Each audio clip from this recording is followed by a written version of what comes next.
Welcome back as we continue discussing our topic that's happening in every Tampa Bay community. Without doubt, it's called bullying.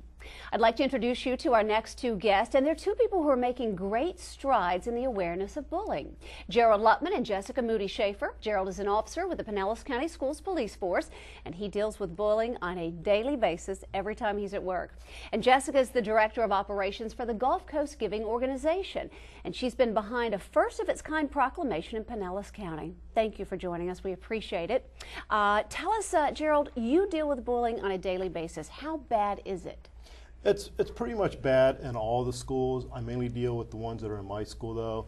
On campus, it can lead to anywhere from name-calling, teasing, book checking, but it's bad enough to the point where I've actually had to Baker Act students, which is taking them into protective custody because they want to commit some type of self-inflicted harm to themselves. Oh, wow. So you really do get involved. Yes, I've had students write on blackboards, the whiteboards, how they want to hurt themselves, how they wish they were dead. So it does get to the point where students get tired of it. They don't know who to turn to. They don't know who to talk to. Some will talk to other friends. I've had students come directly to me.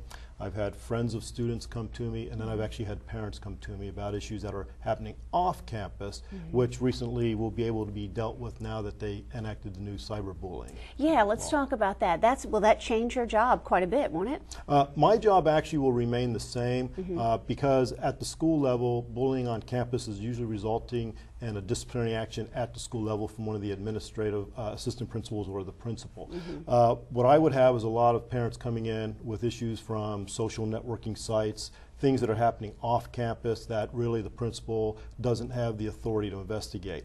Until that time, the majority of what I deal with is talking with the student that's being affected by it, talking with the student and the parent that is committing the offense and telling them that they can be charged with crimes that are outside of the cyberbullying laws in itself. So if bullying is happening outside the school, and because of the law change, if it affects the child's on-campus education, then you can get involved. Correct. Then we can get involved now because now it involves off-campus as well, where they can investigate the bullying. And that's the reason that we're looking at when a student is in a classroom, even though it's happening off-campus, and then you have the bully sitting just 2 chairs away, it can't affect that student's learning. All right. So now we need to know more about cyberbullying. And Jessica, your organization has created a first-of-its-kind proclamation in Pinellas County. What was behind that?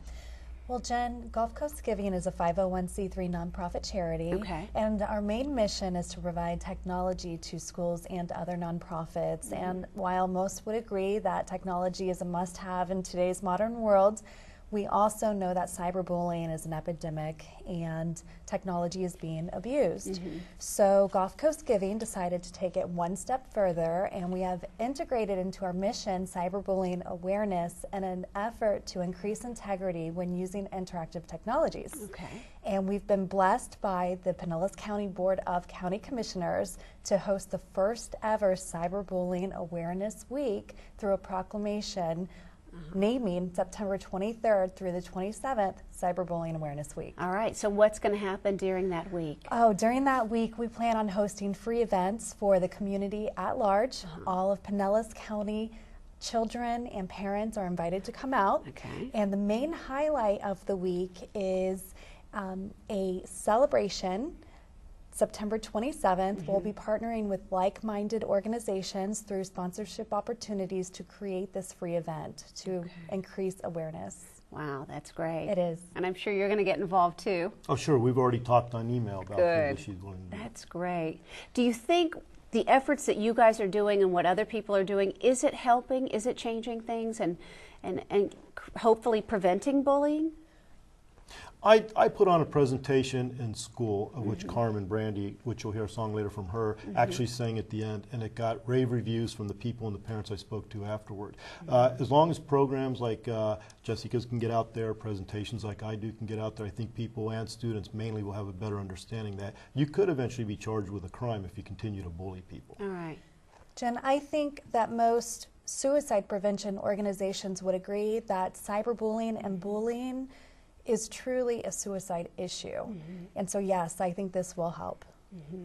Okay, good. Well, good luck to both of you, and thank you for joining us. And I think this is wonderful what you're doing and creating awareness, and that is key. Thank you both. We appreciate it. Thank you. Thank you. Well, did you know that there is a program right here in our backyard that is the only youth leadership and diversity education program in the country that has an open door to youth of all socioeconomic backgrounds?